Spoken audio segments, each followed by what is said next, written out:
আসসালামু আলাইকুম প্রিয় বন্ধুরা, আপনারা সকলে কেমন আছেন? আলহামদুলিল্লাহ, আমিও আল্লাহর রহমতে ভালোই আছি। আজ আমি আপনাদের শোনাবো সমাজের কিছু কুসংস্কার কথা। এক, সমাজের কিছু কুসংস্কার কথা যা মানুষ বিশ্বাস করে।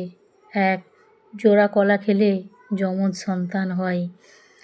দুই, পরীক্ষার আগে ডিম খেলে পরীক্ষায় গোল্লা পাবে।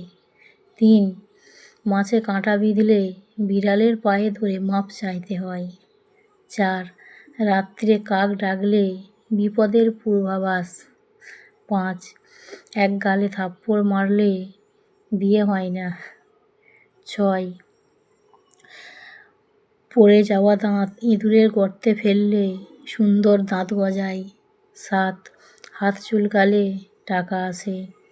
আট, হিঁচকি উঠলে কেউ তাকে স্মরণ করছে।